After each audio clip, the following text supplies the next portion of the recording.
5-6 years ago, I was doing long lines in bathrooms, having freedoms with Swedish models, playing video games all the time, and smoking a ton of weed. And I was also dead broke and in debt. Now I have made just shy of $1 million in 2024, and here's how.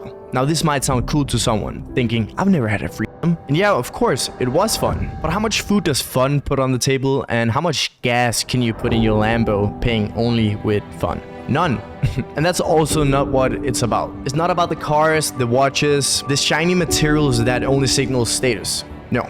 I had the status when I was broke. But status alone doesn't make you happy. Status is just a band-aid to the wound. A fake life in which all that brings you happiness is other people's approval. And that's not healthy. Now see, all I was looking for was the quick fix. The acknowledgement from girls and people who didn't matter. Why, you might think? Why did you behave in such a way? Well, I escaped. See, I've always had a vision that I was going to be great. Someone with a huge amount of success and status. Someone who had it all. Now, when I got to high school, I realized that this world didn't really exist. And this wasn't easily attainable. This led me down a dark road of trying to self-sustain some sort of acceptance. To soothe the feeling of not being good enough. Alcohol and later drugs became a refuge. You see, I was heavily into this club paradise. And I quickly rose in the social ranks of status that followed in these circles. It was easy.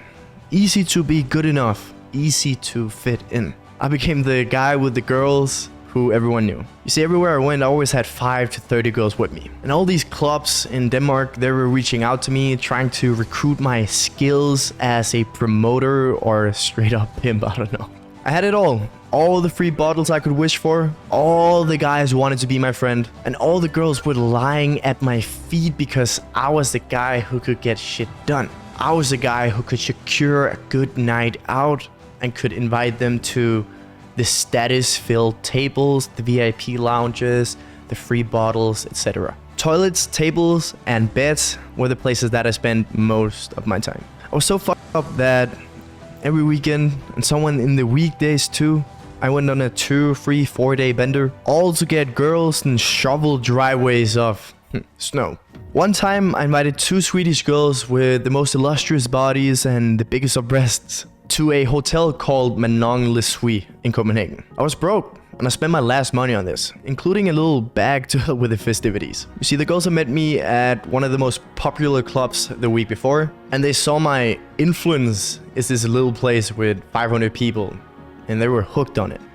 Somehow. We had champagne, we swam in the pool, and in the room we dove right into, well, degeneracy. These girls, they wanted me because of what? Because I was known at some random club within a group of like 500 people.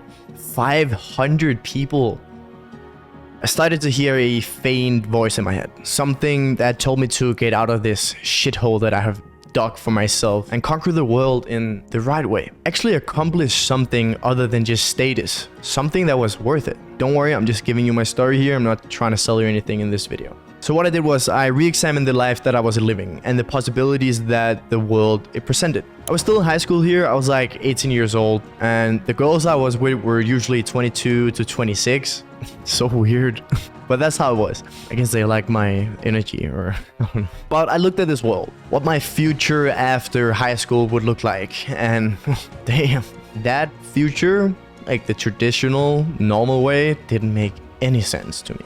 Go to college, later uni, spend 5 to 10 years with almost zero pay because you spend all your time studying, only to then get a job and, if I was really lucky, make 5K before tax. 5K. In Denmark, we are taxed 39 to 67, 70%. Someone, I'm not sure, I don't pay tax there anymore. So if you make $1 million, you would have to pay $700,000 to the government. Nice. And that was if I made $1 million. So in order to do that, I would do like 8, 10 years to become a lawyer, and then 20 years as a lawyer with my own practice. That leaves me at like 50 before there would even be a slight chance that I would make $1 million a year personally. That's, in my perspective, 30 years down the drain.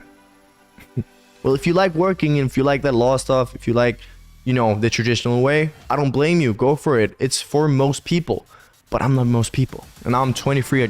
I made shy of $1 million in 2024. I'm 23. So I asked myself, what life would this be? A slave to the system, no freedom, no sun for 8 months a year? It's really cold and dark in the fall and in the winter and most of the spring in Denmark. Really cold and dark. And this was, of course, depressing to me. So after realizing the absolute failure that society set me up for, I continued these behavioral patterns. But I kept thinking about it. This became like a regular voice in the back of my head that told me to find an alternative way. Then I started to look outside of the normie's perspective. I started to see the dropshipping successes, trading, and the SMMA gurus online. And of course, I started trying out all of these different business models. Did I have success? Hell no. How come? Well, I was blinded by the success that people showed online, and I wanted to get these riches quick. I wasn't able to put in the work without seeing the results of the work. And this led me to scour the internet for holy grails and weird business models that was supposed to, at least I thought so, make me rich quick. And this just led to failure after failure after failure. Quick intermediary here, I have created a new Instagram for, well, this purpose, this channel. My international Instagram, it's in the description if you want to go check it out. I have right now 3 followers, pretty awesome. Yeah, let's get back to the story. Suddenly a girl I was dating at the time from Germany introduced me to this funded trading universe. And of course I was very skeptic. I had dabbled with trading and of course lost a lot of money on it. So this newfound trade with other people's capital concept seemed very lucrative, but at the same time, weird. Nevertheless, I gave it a try. At the previous year and a half, tried trading on and off and kept on giving up. Simply because I was trying to hit those imaginary numbers and always, of course, failed. And trading didn't at the time seem like it was the way to go, even though I always came back to it. But that was until I saw this funded trading opportunity. Safe to say, I doubled down on trading. I slowly quit the weed because I was also smoking weed, and I started looking outside of the quick fixes and the easy made money. Then I found the people who genuinely traded and gave away their knowledge for free. I still remember it to this day, the best advice that anyone has ever given me. See, a guy called Kurt, he was a trader from Los Angeles. He told me this: it's not what you do, but who that does it. So what I did was simple.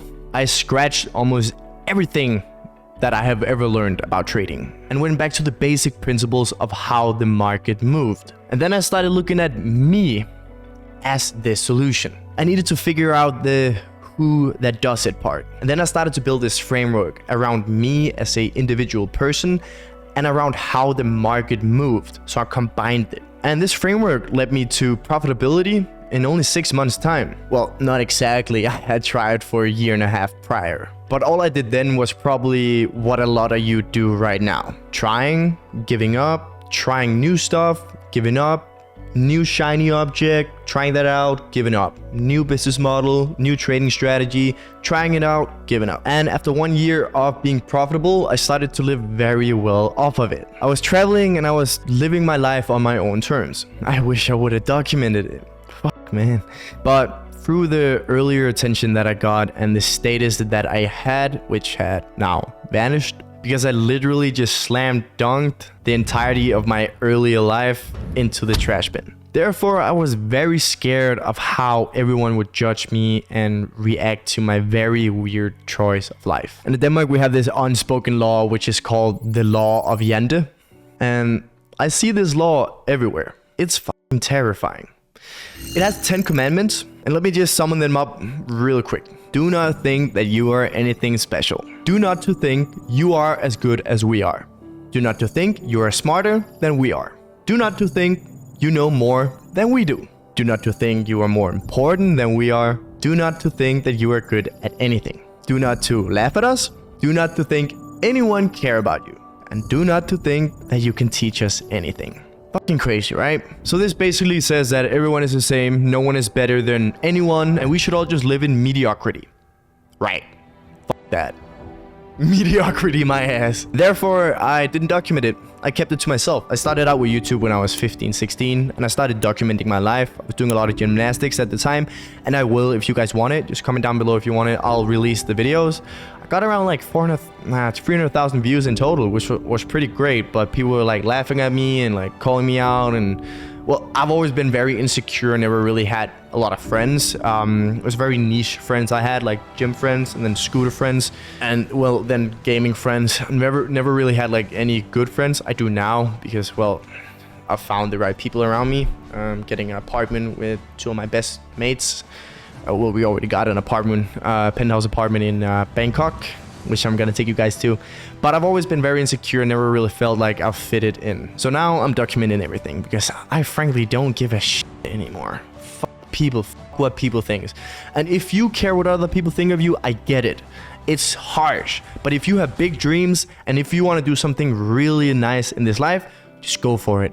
They will always drag you down, and when you're on top, they will cheer for you. Be like, oh, I knew you would do it. But even then, they're always gonna try to drag you down. Life is crazy. You gotta find people around you that is like you and have the same dreams. And if not, you just gotta cut them off. You shouldn't care about what anyone thinks. So yeah, I love trading, but as good as it feels pressing the right button at the right time and then making money through a process-based system, as boring it is as well. There's no creativity, no building involved. You see, I've always been very creative, like to build stuff and think outside the box. So while I was trading, I was still trying to make different businesses work, but nothing really resonated with me and my ambitions. And that is when my friend asked me, you know this trade so well, and you have literally dug yourself from the trenches. I was in the trenches. Why wouldn't you help people who was in the same situation as you were those years back? Help them create a better life for themselves. Well, that's pretty much where I got into lifestyle and trading coaching in my home country, Denmark. Just cool your horses here. I'm still not trying to sell you anything. Like, if I should sell you something, go to my Instagram. Follow that new Instagram account. That would make me so happy if I could get some traction on there. And I see you guys watching, because we're gonna get like 500 views on this, and I know that you 500 guys who are watching, you are G's. So, well, what I'm selling is probably, go to my Instagram and follow it. As soon as I started teaching people on how I look at the market and how I look at life, everything got better. You see, this forced me to reflect upon my thought process, what I did and how I built my good habits, and then made me excel even more in life and in trading. Well, this is where it took off, and now I'm here.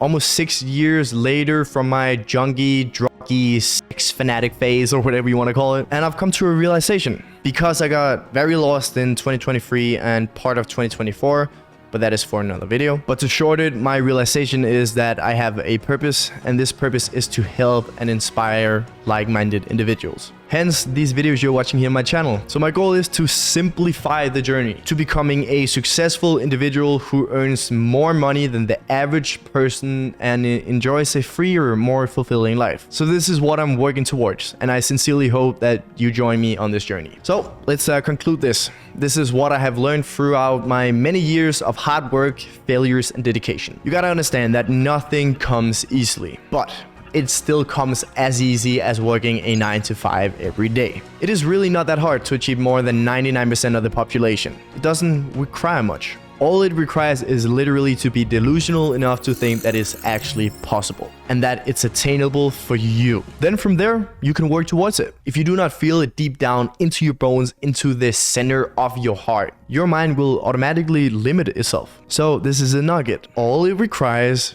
is an extra 20 to 30 minutes a day within a specific niche. From there, you can build the habit. You are not, and let me be very clear here, you are not allowed to quit before you have seen success. Quitting is also equal to trying a new business model or a new trading strategy when you just see a bit of a challenge, or a big challenge for that sake. And I suppose you don't want to spend a year and a half like me, or 2 or 3 or 4 or 10 years for that matter, trying stuff, failing, quitting, and then repeating. No, this is what you need to do. You need to find a niche that you find interesting, and you need to make it work. The millions won't come at first, and that's fucking alright. You need to start somewhere, and this somewhere is by diving into something new and learning. And Justin Waller puts this so accurately. There's been many periods in my life that I've had internal growth, which was this: work, work, work, work, work, no results, but I'm a little bit better. Work, work, work, work, work, work, work, work, work, no results, but I'm a little bit better.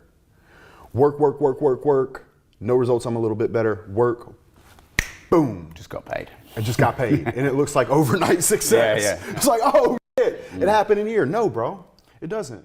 Everything will come to you as soon as you switch your mindset from I have to make money to I have to put in the work. And before you have looked around, your life has taken a 180-degree turn, and you are now on the right path towards your dreams. It only requires a couple of minutes with a disciplined action within a specific niche every day to be better than the 99%. There's hardly no competition. People are too lazy to try. Everyone can make it. Everyone. All it takes is the delusional mindset that believes that there's actually something better for you out there and that you can and will make it happen. Just look at me. I was doing lines, drinking alcohol, partying all the time and smoking weed. Now I have a company in Dubai and I travel the world frequently and I just acquired a 1-year penthouse apartment in Bangkok. This is my calling. I hope that you find yours. I'll see you guys in the next video. Peace.